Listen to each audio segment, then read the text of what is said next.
میرے مولا مجھ کو ایسا پیڑ بنانا جو خود دھوپ کی شدت جھیلے اور راہی کو سایہ بخشے. میرے مولا مجھ کو ایسا پیڑ بنانا جو خود دھوپ کی شدت جھیلے اور راہی کو سایہ بخشے. میرے مولا مجھ کو ایسی گھاس بنانا جو بپھرے طوفانوں میں بھی اپنی جڑوں سے نہیں اکھڑتی. مجھ کو ایسا لفظ بنانا جس کے پڑھنے سے انسان کے صبح و مساء روشن ہو جائیں. میرے مولا مجھ کو حسن بصیرت دینا جو تیرے دودھ کو دودھ ہی رکھے اور پانی کو پانی کر دے. جگ کو سچ کے نور سے بھر دے. میرے مولا مجھ کو ایسا اشک بنانا جو تیری رحمت کی چوکھٹ پر شرم و ندامت سے بہہ جائے. میرے مولا مجھ کو ایسا جذب عطا کر جو ظلمت اور جور کے یگ میں لوگوں کو یکجا کر پائے، ایک عظیم تغیر لائے. ناظرین، یہ خوبصورت حمد جو حمد بھی ہے، جو ایک دعا بھی ہے، جو اللہ تعالیٰ کی ربوبیت کا اظہار بھی ہے اور اس کے قدیر اور خبیر ہونے کے اوپر ایک دلیل بھی ہے بہت بڑی. لیکن اس کی جو انفرادیت ہے کہ وہ حمد کے پیکر اوڑے ہوئے ایک خوبصورت دعا ہے جو اپنے لیے ایک ایسا خوبصورت احساس مانگتی ہے جس میں ایک نافع انسان ہونے کا احساس جاگے، ایک ایسی کیفیت جاگے جس میں انسان کو اس بات کا احساس نہیں ہوتا کہ اس کو ضائع کیا گیا. یہ خوبصورت حمد جو میں نے اس وقت منتخب کی، جو مجھے بے حد پسند ہے، یہ ہجرتوں کے سفر کے شاعر جناب جمیل احسن کی ہے. اور ناظرین، میں آپ کو بتاتی چلوں کہ جمیل احسن جو ہیں وہ سویڈن اسٹاک ہوم سے تشریف لاتے ہیں اور یہاں پر آتے جاتے ہی رہتے ہیں. ان کے لیے ڈنمارک کی فضائیں اجنبی نہیں ہیں اور نہ ہی ان کے لیے اسکینڈینیویا کا جو جغرافیہ ہے یا لسانیات ہے یا جو اس کی تہذیب و ثقافت ہے وہ کوئی نامانوس ہے. تو اس وقت ہم لوگ بہت اپنے آپ کو خوش قسمت تصور کرتے ہیں کہ ہمارے پاس اسکینڈینیویا کے بڑے شعراء جو ہیں وہ آئے رہے. جناب جمشید مسرور صاحب اوسلو سے تشریف لائے. اس وقت اسٹاک ہوم سویڈن میں علم و ادب کی شمع جلانے اور علم و ادب کی علم برداری جنہوں نے کی، اس میں جمیل احسن صاحب کا نام پیش ہے. تو آئیے ان کے ساتھ گفتگو کرتے ہیں اور بلا تاخیر ہم یہ چاہیں گے کہ ہمارے سوالات مختصر ہوں، اختصار ہماری خوبی رہے اور جناب ان کے جوابات سے اور ان کی شخصیت اور ان کی خوبصورت شاعری کے ساتھ ہمارا تعارف ہو سکے. تو جناب جمیل احسن صاحب، سب سے پہلے تو آپ کو خوش آمدید کہتے ہیں ٹی وی لنک پر ہم. اور دوسری یہ ہے کہ آپ کا بہت بہت شکریہ کہ آپ نے اتنے مصروف وقت میں ہمارے لیے کچھ لمحات نکالے. اس کے بعد ہم لوگ بلا تاخیر آپ کی پہلے میں کچھ جو سوال کرنا چاہوں گی وہ یہ ہے کہ اسٹاک ہوم میں سویڈن میں پاکستانی جو ہیں، جو ہماری کمیونٹی ہے وہ ڈنمارک سے تو کم ہے. ناروے میں سب سے زیادہ ہیں پاکستانی حضرات، اس کے بعد ڈنمارک میں، تو سویڈن میں حسن اتفاق سے ہمارے لوگ بہت کم ہیں. جی اور پھر بھی ادبی احباب کو اکٹھا کرنے کا کچھ حضرات نے یہ سہرا اٹھایا ہے، بیڑا اٹھایا ہے. جی اور کچھ ادبی تنظیمیں جو ہیں وہ سرگرم عمل ہیں. صحیح. اسی سلسلے میں میں نے بھی اپنا بہت سال پہلے 1987 میں کوشش شروع کی تھی ایشین اردو سوسائٹی کے نام سے. تقریباً 30 دہائیاں پہلے 30 برس گزر گئے. جی، بہت جان جوکھوں کے کام ہیں اس قسم کی فعال تنظیمیں چلانا، اور خاص طور پہ اس زمانے میں نا 30 برس پہلے تو وقت بھی اور طرح کا تھا اور مشکلات بھی زیادہ اس وقت تھی. وہ میڈیا نہیں تھا. آج جو بچے جوان ہیں وہ اس وقت ہماری محفلوں میں آیا کرتے تھے. جی اس وقت یہ انٹرنیٹ اور دوسرے تمام جتنے لوازمات ہیں وہ نہیں تھے. تو اس وجہ سے ان محافل میں، ان مشاعروں میں یا ان گیٹ ٹوگیدر میں بہت دنیا اکٹھی ہو جایا کرتی تھی، خواتین، بچے.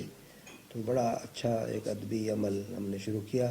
اور اس کے بعد پھر ہم نے ایک پرچہ منزل کے نام سے 87 میں شروع کیا. جی، وہ تو میں نے بھی دیکھا، میری جس میں نظر سے گزرا. ڈنمارک سے جناب اقبال اختر صاحب میرے اپنا مدیر و معاون رہے اور وہ بھی ہم نے 1910 تک بغیر کسی تاخیر اور کسی اپنا کمی کے اس کو مسلسل جی، جی. نکالتے رہے.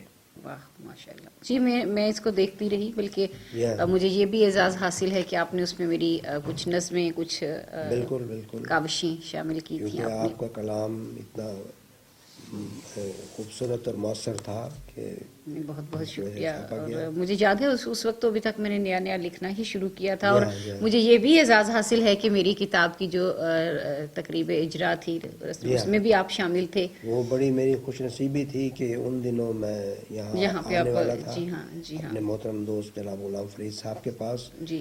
اور وہ آب جو کی تقریب رونمائی ایک بڑی یادگار شام تھی. میرے لیے تو بہت بڑی بات جس تھی نا، میں میں بھی، انٹرنیشنل آپ جی ہاں نے. بالکل، جی. اس میں بڑے اچھے لوگ اکٹھے ہوئے اور بہت اچھا کلام پڑھا گیا، اور خاص طور پہ جو کتاب پہ تبصرے ہوئے جی. بہت دلچسپ تھے. اس کے بعد پھر میں نے اس بارے میں مختلف اور اخباروں اور ذرائع ابلاغ سے بھی مجھے اس کی خبر ملتی رہی. آپ کا ماشاءاللہ تعلق ہی ہے نا، آپ بہت فعال ہیں جو میں دیکھتی جی. ہوں، اس کے حوالے سے بھی، ادبی پرچوں کے حوالے سے بھی، اور پھر لکھنے جی. لکھانے کے حوالے سے بھی. اور ہم آہستہ آہستہ، آپ یہ بتائیے کہ یہ جو اگر ہم تاریخ دیکھیں اسکینڈینیویا کی، تو ہم لوگ ڈینش، نارویجن، سویڈش، یہ آپس میں بڑے مربوط ہیں.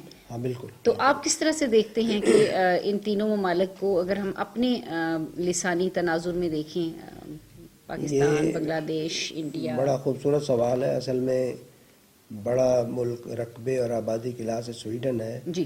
لیکن ہمارے پاکستانی بھائی ان ملکوں میں زیادہ آباد ہوئے. جی. اس پرانے دور کی کچھ تقاضے تھے.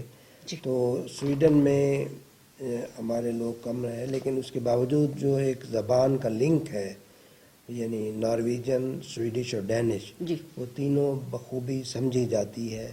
اور جو لوگ یہاں رہتے ہیں وہ ایک زبان بھی اگر جانتے ہوں بہتر طور پہ، جی. تو وہ تینوں زبانوں پہ عبور حاصل کر جی سکتے بالکل ہیں. بالکل ایسے تو ہی اس ہے. وجہ سے جب میں شروع میں آیا تو خود کو سویڈش سے نابلد پا کر مجھے بڑی اپنی کوتاہی کا احساس ہوا. پھر میں نے بہت جلد سویڈش زبان کو پڑھا. اللہ کا شکر ہے کہ پھر میں نے کچھ اس میں شاعری بھی شروع کی جو بہت کامیاب ہوئی. میں ایک اس کے ساتھ مربوط سوال پوچھ رہی ہوں کہ آپ نے درس و تدریس بھی تو کی، تو وہ کس جی زبان میں ہاں، کی آپ نے؟ اصل میں جیسے یہاں بھی ہے اور ناروے میں بھی یقیناً ہے کہ وہ ہوم لینگویج ٹیچر کے طور پہ میں نے 3 سال شروع میں جاب کیا تھا. اچھا. اس سے مجھے بہت فائدہ ہوا کہ ایک تو پاکستانی احباب سے رابطہ اور بچوں سے، اور پھر درس و تدریس کے جو مختلف ذرائع اور سلیبس ہیں ان سے مجھے پتہ لگا کہ کون سی بکس یہاں اسکینڈینیویا میں درکار ہیں، کون سی بہتر یہاں منگائی جا سکتی ہیں. تو اس سلسلے میں میں بہت کام کرتا رہا شروع میں.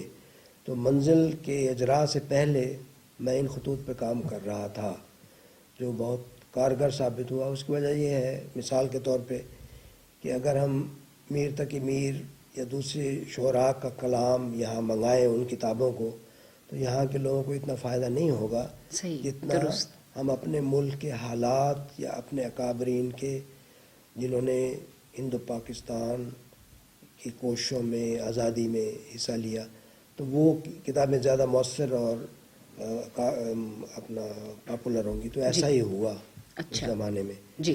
اور اس سے پھر لائبریریوں سے میرا رابطہ شروع میں رہا بہت سال پہلے. تو انہوں نے بھی اس بات کو نوٹ کیا جب ہم نے یہ ان سے ڈیمانڈ کی، تو انہوں نے پھر ان خطوط پہ کتابوں کو منگانا شروع کیا. یقیناً آپ کے یہاں بھی لائبریریوں میں بہت ساری کتابیں بالکل ایسے ہی ہے. ذخیرہ جمع ہے. جی جی ایسے ہی ہے. تو یہ ساری چیزیں آپ کی ملازمت کا حصہ بھی تھیں اور شوق کا بھی؟ ہاں، میں شروع میں سویڈش پڑھنے کے بعد ایک سویڈن میں ایک حسن اتفاق سے ایک انہوں نے ڈرائیو چلائی تھی، ایک کمپین کہ بھئی فارنرز کو جابز میں لیا جائے. جی. تو 1980 میں مجھے یہاں سویڈن میں ٹیلی فون ڈپارٹمنٹ میں کام ملا. جی. جی. اس کا نام تھا ٹیلی ورکٹ.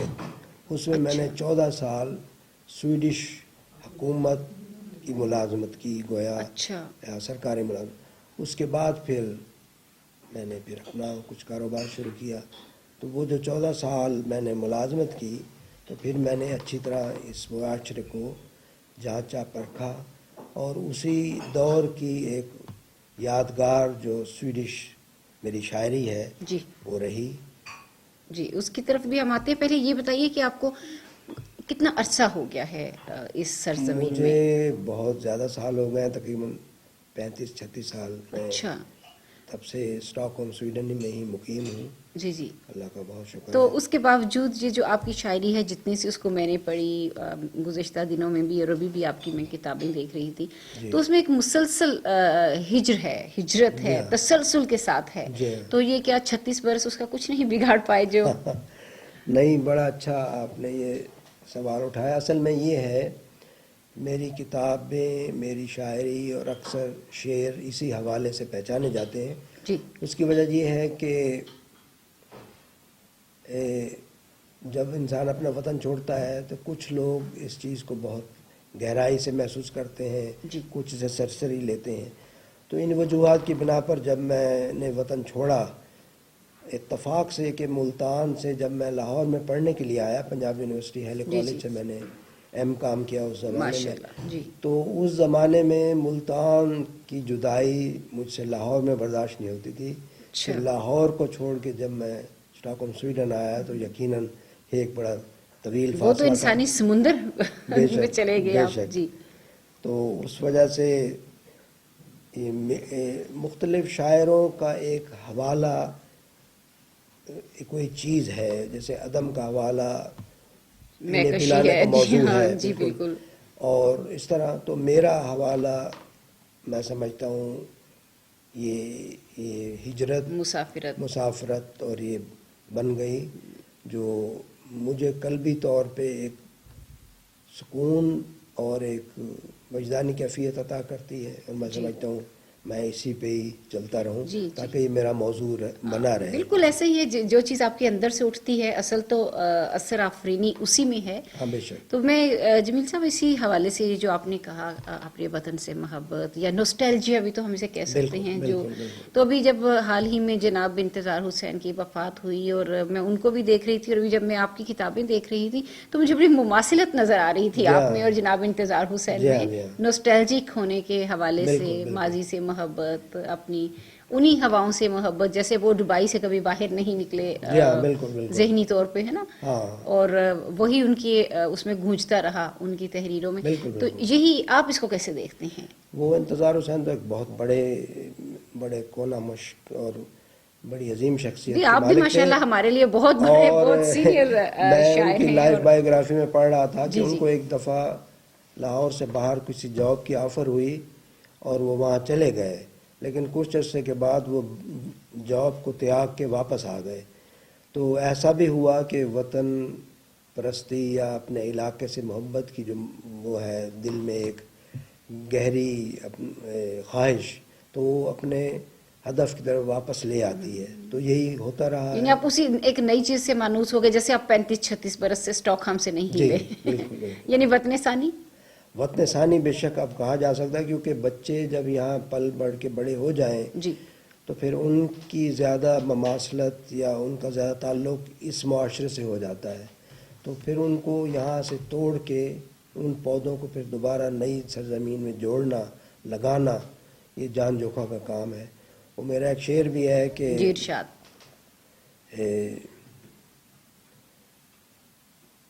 ہوا کے ہاتھ پرندوں کے پر نہیں آتے. واہ واہ واہ. بالکل. ہوا کے ہاتھ پرندوں کے پر نہیں آتے، نکل گئے جو وطن سے وہ گھر نہیں آتے.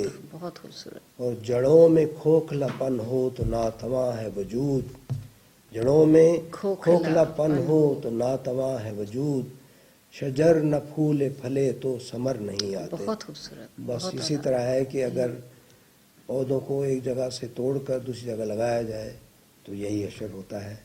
اور چونکہ والدین یا ایک پورا جو جنریشن ہے اس کے پیچھے جو دوسری جنریشن ہے وہ اس بات کا کرب تو رکھتی ہے کہ ہمارے والدین کہاں سے آئے ہیں اور ہم کہاں پلے بڑے ہیں. جی بالکل صحیح. لیکن دوسری طرف سے یہ بھی تو ہے کہ مختلف لوگ نوسٹیلجیا مختلف انداز سے لیتے ہیں. کچھ لوگ آ کے فوراً سیٹل ہو جاتے ہیں, ان کو وہ ہوائیں یاد بھی نہیں آتی. کچھ آپ کی طرح یہ حساسیت کا تعلق ہے اس کے ساتھ. یہ بڑا اچھا آپ نے پوائنٹ اٹھایا. اصل میں یہ بالکل صحیح ہے کہ یہ حساسیت اور اس کے علاوہ یہ اپنے اس دور کی جو یادیں ہیں وہ اپنے ذہن میں کس طرح محفوظ کی گئی ہیں, یا اپنا بچپن کس طرح گزرا ہے, اور اپنے ارد گرد جو ماحول تھا, والدین, عزیز و اقارب, جی تو ان کا جو پیار محبت جو سلوک اور وتیرہ تھا, اس حوالے سے یہ سب باتیں ذہن میں محفوظ رہ جاتی ہیں. اور ایک شاعر کے لیے یا ایک ادیب کے لیے یہ باتیں بعد میں حوالے کے طور پہ, موضوع کے طور پہ پھر ابھرتی ہیں. یا پھر اس کے احساس کے ساتھ کہ وہ جتنی شدت سے بے شک محسوس کرتا ہے.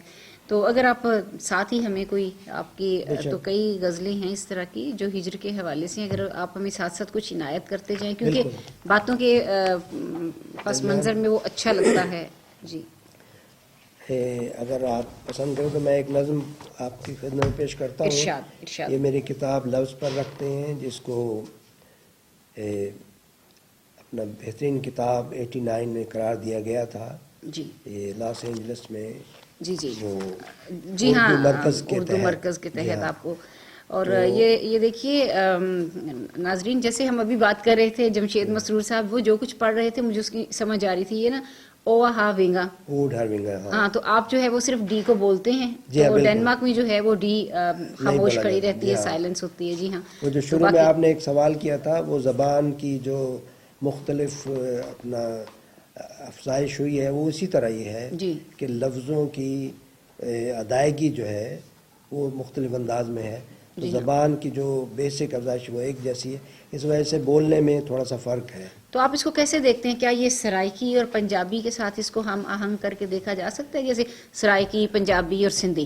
ہاں بے شک, تین زبانیں, کیونکہ میں بعض اوقات ان کو تینوں زبانوں کو اس طرح سے دیکھتی ہوں. آپ نے یہ پوائنٹ اٹھایا کہ آپ ایک زبان جانتے ہوں تو سرائکی, پنجابی اور سندھی تینوں میں تھوڑی سی مماثلت ہونے, بہت زیادہ مماثلت ہونے کے تحت آپ سمجھ سکتے ہیں کہ موضوع یا گفتگو کا کیا کس طرح اشارہ ہے. اسی طرح یہ سویڈش کا ہے, کیونکہ جب آپ لوگ سرائکی بولتے ہیں تو ظاہر ہے بنیادی طور پہ مجھے پنجابی آتی ہے, تو میں اس کا 70-80% جو ہے وہ اخذ کر لیتی ہوں, بلکہ سمجھ آنی شروع ہو جاتی ہے نا.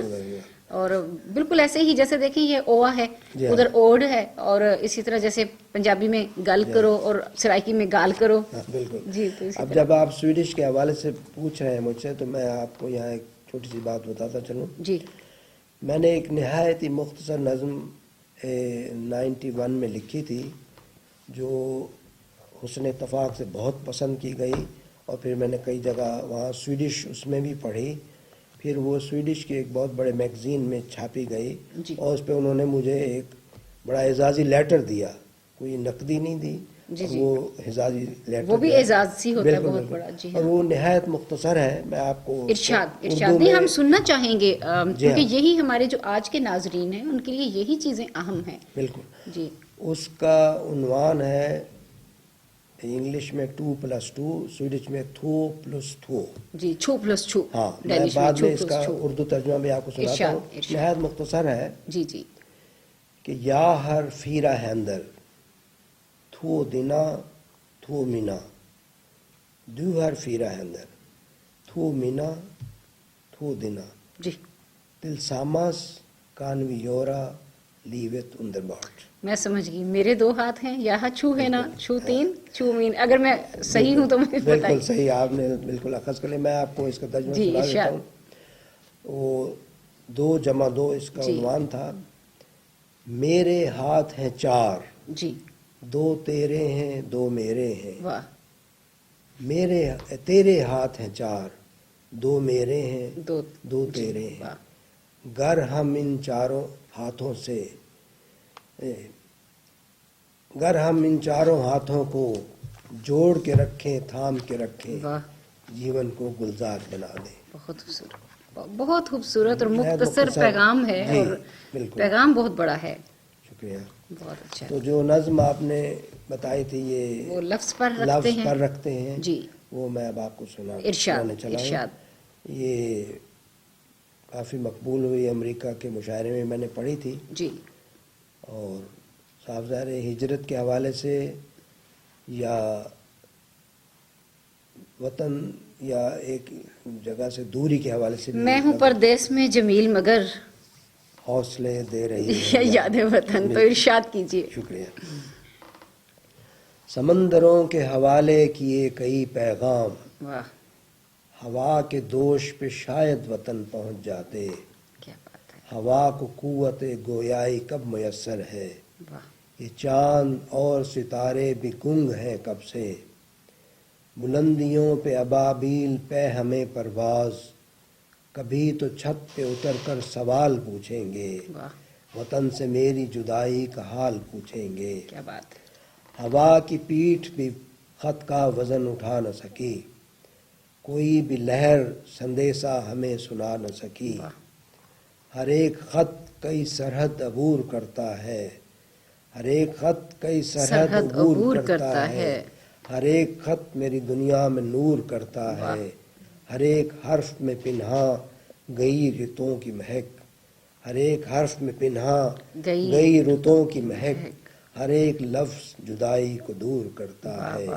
سمندروں کے حوالے کیے کئی پیغام، ہوا کے دوش پہ شاید وطن پہنچ جاتے. بہت بہت خوبصورت ہے یہ. میں کل ہی ہم لوگ ٹی وی ٹیم پہ ہی بیٹھے ہوئے تھے آفس میں، تو بات کر رہے تھے کہ اب تو دیکھیں 1 منٹ کا کھیل ہے، ایک کلک کا کھیل ہے، واٹس ایپ ہے، وائبر ہے. تو جس زمانے میں ہم لوگ یہاں پہ آئے شروع میں تو مہینے میں ایک خط جاتا تھا اور مہینے میں ایک خط آتا تھا. بالکل.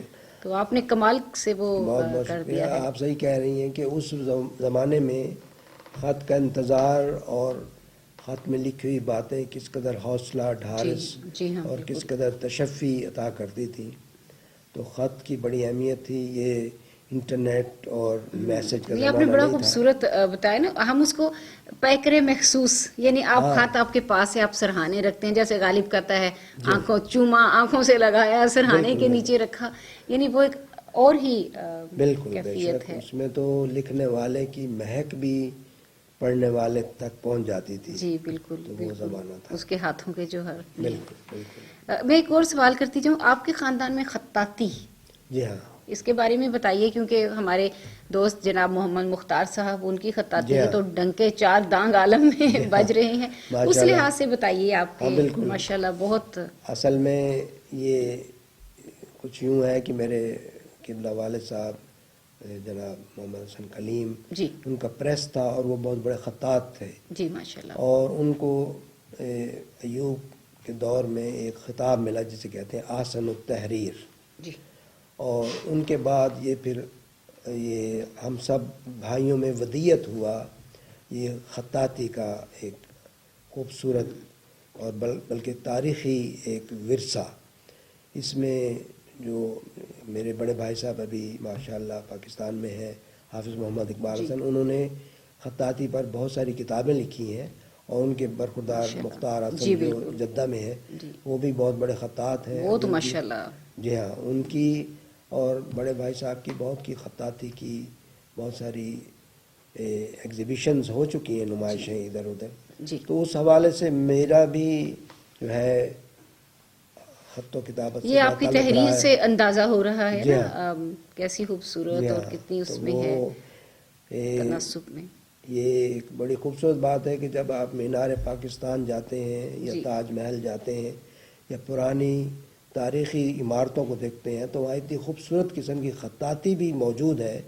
ایون داتا دربار کے اوپر ایک بڑا خوبصورت شعر لکھا ہے جو ایک بہت بڑے خطاط ابن زرعی رقم نے لکھا ہے. تو ان کی خطاطی ایسی تھی کہ کوئی اس جیسا لکھ بھی نہیں سکتا تھا. تو جب ہندوستان کے مہاراجاؤں نے انہوں نے جب یہ چیزیں بنائیں عمارات پرشکوہ، تو اس میں خطاطی کو بہت بڑا عمل دخل رہا ہے. اور اس کے بعد سادقین بھی آئے، اس کے بعد بے پناہ اور بھی لوگوں نے اس کو آگے بھی چلایا. بے شک بالکل.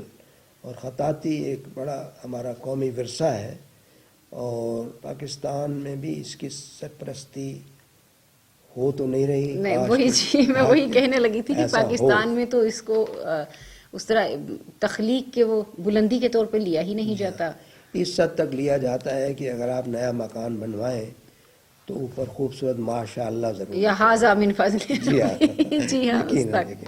اس تک نہیں. تو ماشاءاللہ یہ تو آپ کے خاندان کی ایک بہت بڑی جی ہاں یہ میری خوش نصیبی ہے کہ مجھے اس سے شناخت نسبت ہے رہی. آپ کی. جی ہاں. مجھے اس سے نسبت رہی. تو ملتان جو آپ کا شہر بھی ہے تو آپ تو ایسے شہر کی مٹی سے بھی وہ کہتے ہیں جی ہاں. مٹی تھا میں خمیر تیرے ہاں ناز سے اٹھا. بے شک. تو یہ بتائیے کہ ملتان ما بجنت اعلیٰ برابر واہ است واہ بالکل بالکل آہستہ بہیں کہ ملک سجدہ می کند. سبحان اللہ تو سبحان اس اللہ. کہ شہر یہاں کے قدم بارے میں آہستہ رکھ کے فرشتوں کی سجدہ گاہ ہے. بے شک صحیح کہا آپ نے. تو بہت وہاں کی تاریخی اہمیت ہے. جی بالکل. اور یقیناً ہر علاقے کی اپنی ایک مختلف اہمیت اور افادیت ہے. تو ملتان چونکہ تاریخی مرکز رہا ہے اور صدیوں تک یہ جی بھی. ہاں جی اور بزرگان دین کا بھی ایک بڑا منبع اور ایک جود و سخا کا وہ رہا ہے. تو اس وجہ سے حسن اتفاق سے میں اسی شہر میں پلا بڑھا ہوں. تو اس لیے تو میں نے کہا ہے کہ زندگی ہم نے گزاری ہے بڑی شان کے ساتھ واہ واہ رب واہ ٹوٹا نہیں اپنا کبھی ملتان کے ساتھ. سبحان اللہ. واہ جی واہ ایک دفعہ پھر سنائیے. زندگی ہم نے گزاری ہے بڑی شان کے ساتھ. رب ٹوٹا نہیں اپنا کبھی ملتان کے ہاں ساتھ. اس سے پہلے کہ ہم آپ سے ہجرت کی وجوہات دریافت کریں ہمیں اپنا کوئی کلام عنایت کیجیے. جی ضرور.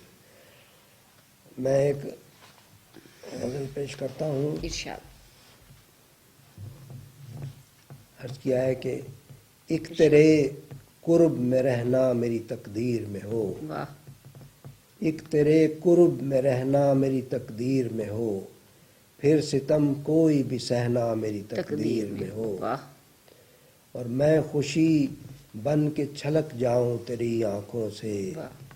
میں خوشی بن کے چھلک جاؤں تیری آنکھوں سے تیرے رخسار پہ بہنا میری تقدیر میں ہو. واہ واہ واہ.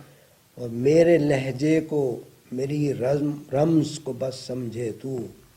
میرے لہجے کو میری رمز کو بس سمجھے تو. تو کہے بات جو کہنا میری تقدیر کیا میں اچھا ہو. ہے. بہت اچھا ہے. بہت تو کہے بات جو کہنا میری تقدیر میں ہو. اور تجھ سے بچھڑوں تو میرے صبر کا چارہ بھی نہ ہو. واہ. تجھ سے بچھڑوں تو میرے صبر کا چارہ بھی نہ ہو پھر بھی اس کرب کا سہنا میری تقدیر میں ہو. واہ. مکتا ہے کہ چاند کو چھو نہ سکوں پھر بھی تمنا ہے جمیل. واہ. چاند کو چھو نہ سکوں پھر بھی تمنا ہے جمیل. چاند کے سائے میں رہنا میری تقدیر میں ہو. واہ واہ واہ. بہت اعلیٰ. بہت شکریہ. تو یہ بتائیے کہ جنت نظیر ملتان کو چھوڑ کے ہجرتیں جی خود اختیاری تھیں؟ یہ حسن اتفاق کہیے کہ جس دور میں میں وطن کو خیر آباد کر کے نکلا ہوں جی. تو اس دور میں بہت سارے لوگ خاص طور پہ نئے نئے طالب علم جو اپنی تعلیمی مصروفیات سے فارغ ہوئے تھے وہ تلاش روزگار میں ادھر ادھر پھر رہے تھے. تو انہیں کہیں سے ذرا سا بھی شائبہ یا ذرا سا اشارہ یا تعاون کا کوئی ہاتھ نظر آتا تو وہ اس طرف لپک جاتے. تو اتفاق سے میرے دوست غلام فرید صاحب پہلے ڈنمارک آ چکے تھے. جی.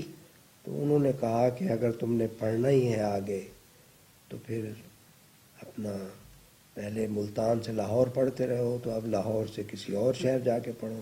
گویا یہ سارا کیا دھرا جناب فرید صاحب کا ہے. خود تو اکھڑے ہیں صنم تجھ کو بھی لے اکھڑیں گے.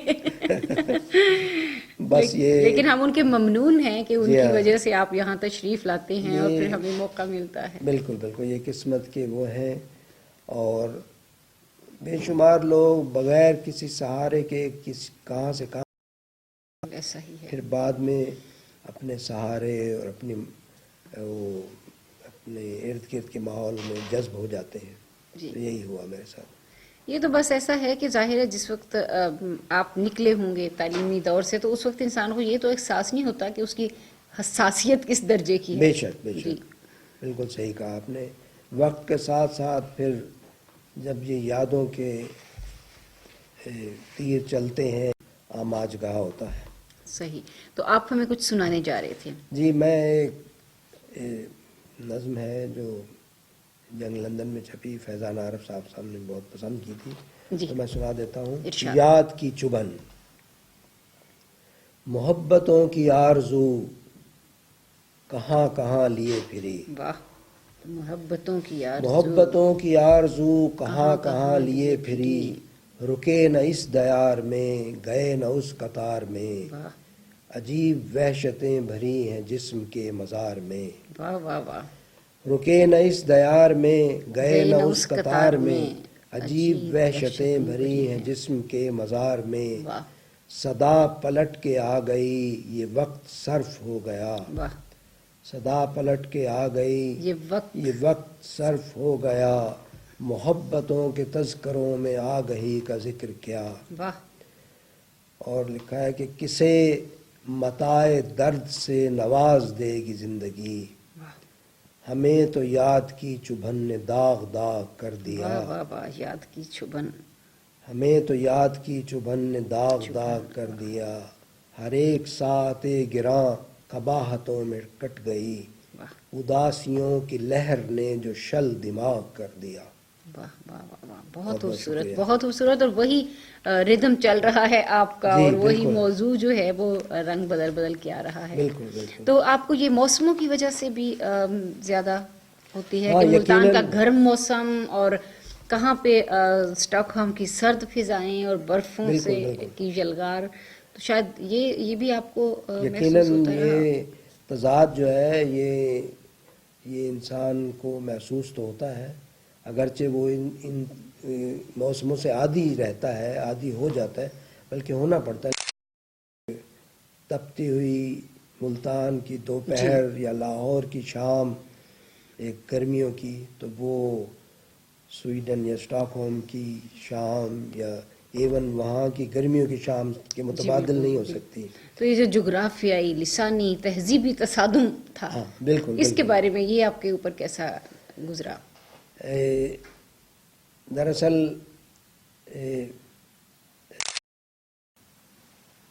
شروع میں تو جو بھی وطن کو خیر آباد کر کے ایک نئی زمین میں داخل ہوتا ہے اس پہ یقیناً ہوتا ہے، لیکن وہ آہستہ آہستہ اپنے روٹس، اپنی پرانی اپنا خد و خال کی طرف واپس پلٹتا ہے. جی. اور یہ ایک تاریخی واقعہ ہے، اور یہ ہمارے ساتھ بھی ہوا، میرے ساتھ بھی.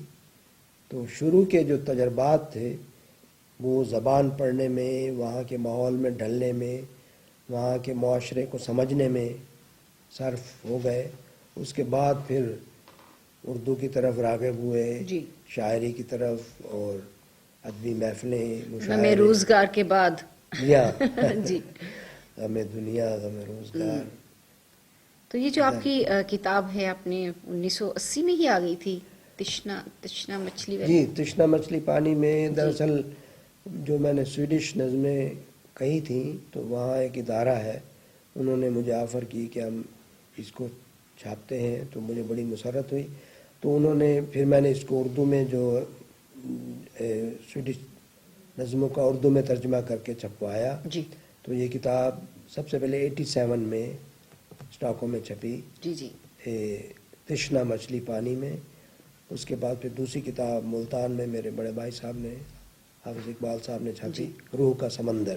میرا خیال ہے پھر میرے پاس وہ غلط میں نے لکھا ہے کہ تشنا مچھلی پانی میں 1980 لکھا ہے میرے پاس. ہاں، وہ 87 میں، اور روح کا سمندر. اور پھر تیسری کتاب جس پہ یہ انعام ملا امریکہ میں، ماشاءاللہ، یہ لفظ پر رکھتے ہیں. اور چوتھی کتاب ہجرتوں کے سفر، جی، ہجرتوں جو کے آپ کے سفر. سامنے جی، رکھی ہے. ماشاءاللہ ماشاءاللہ. اس کتاب کے بعد پھر مواد تو بہت اکٹھا ہو گیا، جی. لیکن ابھی جرت نہیں ہوئی کہ اسے کتابی شکل دیا جائے. ماشاءاللہ آپ کے پاس پہلے ہی بہت اثاثہ ہے، لیکن جی. ہمیں خوشی ہوتی ہے خاص طور پہ آپ جیسے لوگ جنہوں نے سویڈن کو یا ان کی زبان کو، ان کی تہذیب کو خود پروان چڑھتے ہوئے دیکھا. میرا مطلب ہے کہ تارکین وطن جب شروع میں آئے تو حالات اور تھے، پھر نشیب و فراز کے ساتھ حالات بدلتے گئے. تو آپ کیسے دیکھتے ہیں اس تناظر میں؟ ہاں، بالکل بالکل. یقیناً جو تبدیلیاں وقت نے ڈالیں یا وقت کے ساتھ ساتھ ابھری تو انسان ان سے نبردآزما بھی ہوا، اور جی وہ ان تجربات کو، ان خیالات کو اپنے خیالات میں بھی ہم نے اس کو پرویا ہے۔ اس میں سب سے اہم جو بات ہے وہ یہ ہے کہ انسان اپنی اوقات اور اپنی احساسات اور اپنے جو شروع کے جو تجربات ہیں جی ان کو ہمیشہ یاد رکھے اور ان سے انحراف نہ کرے، اور یہی میرے ساتھ رہا۔ صحیح۔ تو یہ آپ نے اتنے خوبصورت یہ جو سفر ہے آپ کا، ہجرتوں کا سفر، اور آپ اپنی پہلی کتاب جو ہے تشنا مچھلی پانی میں سے لے کر یہاں تک آتے آتے، تو کیا آپ سمجھتے ہیں کہ جو کیتھارسس کا عمل تھا، جی تطہیر ہوتی رہی آپ کی، تو اس سے بہتر ہوتا ہے؟ ہاں بالکل۔ یہ سوال یوں ہے کہ جب میں لاہور میں پڑھتا تھا، علی کالج پنجاب یونیورسٹی میں، تو وہاں میں نے ایک نظم فریاد اور ایک غزل پڑھی تھی، جی اور آپ یقین نہیں کریں گے وہ دور تھا جب اس کا بہت زیادہ چرچا اور غوغا تھا۔ جی تو اس زمانے میں کمیونزم، سوشلزم کی بہت باتیں ہوا کرتی تھیں، وہ ایک چائے کی پیالی پہ انقلاب لایا جاتا تھا، جی تو وہ دور درست۔ تھا۔ تو اس میں جو پہلی میری غزل شروع میں رہی، جو بڑی بعد میں مقبول بھی ہوئی، جی اس قدر مقبول ہوئی کہ جب یہاں ایک مشاعرے میں جناب عطاء اللہ قاسمی صاحب آئے، تو وہ لپک کے میری طرف آ کے مجھے گلے لگا، کہنے لگے یہ آپ کا مسئلہ ہے کہ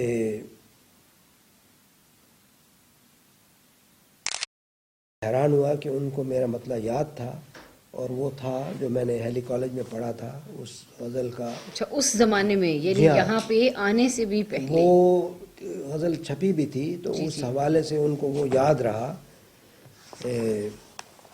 تو یہی شاعر کی کمائی یہی ہے کہ وہ یاد رکھی جائے چیز۔ جی بالکل بالکل، اس سے بڑا اور کوئی اعزاز ہے ہی نہیں۔ فرشتوں نے جسے سجدہ کیا تھا، ہاں واہ واہ واہ واہ، فرشتوں نے جسے سجدہ کیا تھا، فرشتوں نے جسے سجدہ کیا تھا، جی وہ بالکل کل بالکل، فٹ پاتھ پہ مردہ پڑا تھا۔ واہ، مجھے سوز تمنا دے کے آخر، نہ جانے خود وہ کیوں سہما کھڑا تھا، واہ واہ واہ، اور دلوں میں پتھروں کی سختیاں تھیں، لبوں پہ پھول سا لہجہ سجا تھا۔ واہ واہ واہ، یہ ایک دفعہ پھر عنایت کیجیے، دلوں میں پتھروں کی سختیاں تھیں، لبوں پہ پھول سا لہجہ سجا واہ تھا، واہ واہ، اور پرندہ بالوں پر رکھتے ہوئے بھی زمیں کی قید میں جکڑا ہوا تھا، واہ واہ واہ، پرندہ بالوں پر رکھتے ہوئے بھی زمیں کی قید میں جکڑا ہوا تھا۔ اور شعر تھا کہ اسے مرنے پہ دنیا پوجتی تھی، اسے مرنے پہ دنیا پوجتی تھی، وہ زندہ تھا تو کس کے کام تھا، واہ، بہت وہ بہت زندہ خوبصورت تھا کلام۔ تو کس کے کام تھا، یہ پاکستان کی کام کا تھا۔ یادگار ہے، بالکل بالکل۔ بہت خوبصورت ہے، بہت پختہ کلام ہے اور اسی۔ مقطع اس پہ تھا کہ جمیل انسان کو میں دیکھ پلک سے روح تک بھیگا ہوا تھا، واہ واہ واہ، جمیل انسان کی حالت دیکھ کر میں پلک سے روح تک بھیگا ہوا تھا۔ تھا، بہت خوبصورت۔ تھوڑا تھوڑا بھول رہا ہے، اس کا جی مطلب ہے کہ ظاہر ہے، پرانی چیز ہے۔ بہت پرانی چیز ہے، لیکن بہت خوبصورت ہے۔ جی۔ مجھے بخوبی احساس ہے کہ آپ کو آگے بھی پہنچنا ہے، اور وقت کی بھی کمی تھی، اور لیکن اس کے باوجود جی تو یہی چاہتا ہے کہ آپ سے باتیں بھی کرتے رہیں، ہم لوگ خود بھی کچھ سیکھیں، بالخصوص مجھے اسٹاک بہت ہوم اور خوشی سویڈن ہوئی کی آپ سرزمین کے حوالے سے۔ بالکل اس پروگرام میں آپ نے مجھے مدعو کیا، میں بہت ممنون ہوں۔ ہم آپ کو شکر گزار ہیں جی۔ اور بالکل جس طرح آپ نے یہ کہا بھی کہ یہ ذرائع ابلاغ کا سب سے مؤثر ذریعہ جو یہ ہے، جی یا اس طرح کے اور، تو یہ بھی ایک ہماری نئی فوج یا ہمارے لوگوں کی روح شناسی اور آبیاری کے لیے ایک بڑا اچھا مؤثر طریقہ ہے۔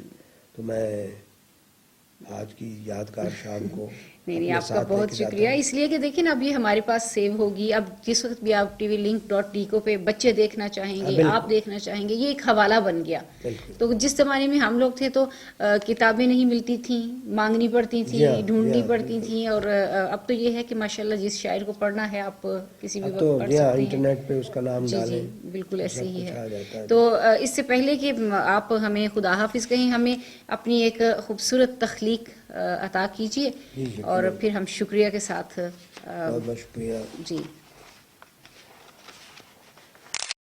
کے سفر کے حوالے سے ایک چھوٹی سی ارشاد۔ غزل پیش کرتا ہوں کہ وطن سے دور ادھورے ہمارے خواب نہیں، واہ، وطن سے دور ادھورے ہمارے خواب نہیں، یہ ہجرتوں کے سفر پھر بھی کامیاب نہیں، کیا بات ہے، اور حصول زر کا جنوں روح سے لپٹ جائے، واہ، حصول زر کا جنوں روح سے لپٹ جائے، یہ اور کیا ہے جہاں میں اگر عذاب نہیں، کیا بات ہے، اور جو سر جھکا کے چلا دیر تک سلامت تھا، واہ، جو سر جھکا کے چلا دیر تک سلامت تھا، جو سر اٹھا کے چلا تھا وہی حباب نہیں، بہت خوبصورت، کسی غریب کی کٹیا اجالتا ہوگا، کسی غریب کی کٹیا اجالتا ہوگا، امیر شہر کے قبضے میں ماہتاب کیا نہیں۔ اچھا، بہت اچھا مضمون، اور شعر کیا ہے کہ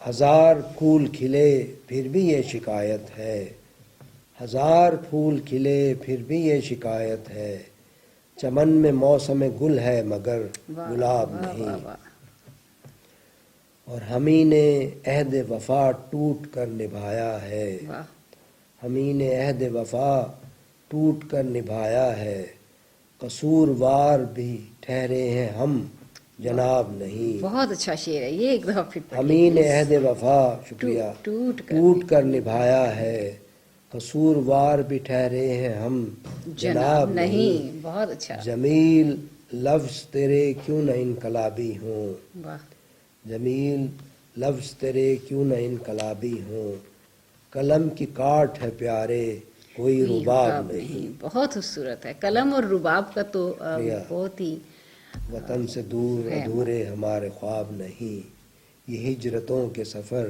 پھر بھی کامیاب۔ بہت اعلیٰ، واہ واہ بہت واہ، بہت شکریہ۔ جی آپ کا بہت شکریہ، ہم آپ کے ممنون ہیں ٹی وی لنک کی طرف سے، اپنے ناظرین کی طرف سے۔ تو جی ناظرین، یہ تھے ہمارے آج کی مہمان شخصیت، بلند پایہ شاعر اور سویڈن اسٹاک ہوم کی جان اور اس کی پہچان، اور گزشتہ 35-36 برس سے، یعنی 3 دہائیوں سے وہ وہاں پہ علم و ادب کی اس شمع کو جلائے ہوئے ہیں، اور اسٹاک ہوم کی سرزمین کو اور پاکستان کی جو سرزمین ہے اس کے درمیان میں ایک خوبصورت رابطے کا ایک پل تعمیر کر چکے ہیں، اور یہ ہمارے لیے بہت بڑا اعزاز ہے کہ ہم اس ملک میں رہنے والے لوگوں کے ساتھ گفت و شنید کر کے جو وہاں پہ مانوس ہیں اس زبان و ادب کے ساتھ اور اس جغرافیے کے ساتھ اور تاریخ کے ساتھ، تو ہمیں خوشی ہے کہ آج ہم ان کے ساتھ یہ بات چیت کر سکے، اور ہماری کوشش ہوگی کہ آئندہ بھی ہم اسی طرح کے صاحب نظر اور صاحب بصیرت دوستوں اور احباب سے آپ کی ملاقات کروا سکیں۔ تو آپ ہمارے ساتھ رہیے گا، جلد حاضر ہوں گے پھر کسی نئے پروگرام کے ساتھ، تب تک کے لیے صدف مرزا کو اجازت دیجیے، اللہ حافظ۔ شکریہ۔